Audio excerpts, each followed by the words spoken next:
Vamos a hablar de un tema que genera controversia: metformina durante el embarazo. O sea, hay gran temor por parte de pacientes y de médicos incluso para prescribir la metformina. La metformina pertenece al grupo biguanidas y ejerce su efecto en la absorción de la glucosa y mejora la sensibilidad de la insulina, por lo cual puede presentar efectos secundarios en algunas pacientes gastrointestinales, principalmente como diarrea.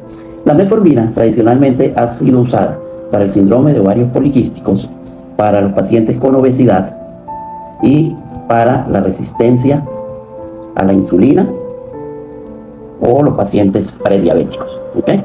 En las pacientes embarazadas las venimos usando hace más de 20 años y ya tenemos bastantes estudios donde nos mencionan la seguridad del medicamento.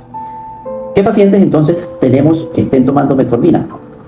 Aquí tenemos las pacientes que la están tomando de forma preconcepcional, porque están en un tratamiento de fertilidad, porque tienen obesidad, porque tienen un síndrome de ovario poliquístico, y la debemos continuar. Y la debemos continuar durante toda la gestación, del primer al tercer trimestre. ¿Ok? Pero también es nuestra primera línea de acción cuando hacemos diagnósticos de diabetes gestacional. Aquí, cuando les menciono esto, también les menciono, diabetes tipo 2 o síndrome de ovario poliquístico o tratamientos de fertilidad, no la vamos a suspender. Y en diabetes gestacional la podemos utilizar siempre como primera elección. ¿Qué es lo que debemos tener en cuenta? Que no exista fetopatía diabética. ¿Qué quiere decir esto? Que el feto no esté macrosómico, que la circunferencia abdominal no esté por encima del percentil 90, que haya polidramios, donde no sería la primera elección la metformina, sino que deberíamos iniciar con insulinas. ¿Ok? Y ya les voy a explicar por qué no va a ser la primera elección la metformina. ¿Ok? Vamos a hablar entonces de los temores que existen con el uso de la metformina. Su uso en el embarazo.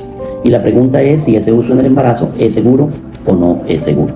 Y cuando miramos los estudios, pues es un medicamento que se debería utilizar con precaución durante la gestación, como la gran mayoría de medicamentos, pero al día de hoy todos los estudios que tenemos mencionan que es un medicamento seguro.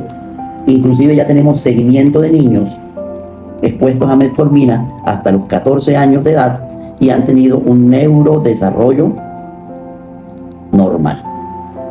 O sea que no tenemos eventos teratogénicos y el neurodesarrollo en seguimiento hasta 14 años es totalmente normal. Pero ¿qué es lo que pasa con la metformina? Que la metformina me atraviesa la barrera feto-placentaria. Y aquí es donde viene el problema, porque el feto está expuesto a niveles altos de metformina. ¿Y qué se ha encontrado en los diferentes estudios y en estos más de 20 años utilizando la metformina? Que hay un aumento a nivel de la circunferencia abdominal y que hay un aumento o una tendencia a la macrosomía fetal. ¿Sí? Entonces recuerden que les había dicho que en fetos que tenían estigmas de fetopatía diabética, no debemos utilizar la metformina. Porque si yo sé que lo que hemos comprobado es aumento de circunferencia abdominal y aumento en el crecimiento o tendencia a la macrosomía fetal, pues la metformina no va a ser la primera indicación en diabetes gestacional. Y en este caso sí nos iríamos con las insulinas.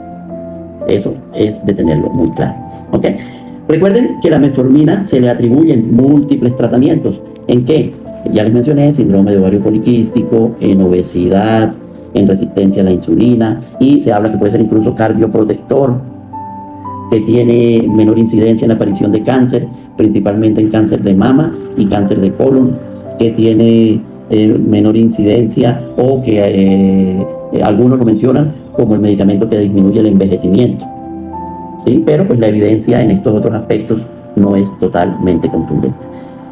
Para concluir, entonces, la metformina es un medicamento seguro en el embarazo en dosis de 1 a 4 gramos por día, que puede ser usado como primera elección en diabetes gestacional, siempre y cuando no haya signos de fetopatía diabética, que se debe continuar en aquellas pacientes que lo están usando porque tenían ovarios poliquísticos o porque tenían diabetes tipo 2 o porque tenían obesidad. No debemos suspenderlo.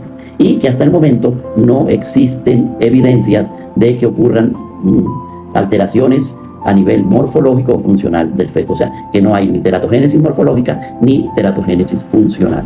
Bueno, espero que este pequeño resumen de metformina sea útil para el manejo de sus pacientes y bueno, para los pacientes que tienen dudas respecto al medicamento.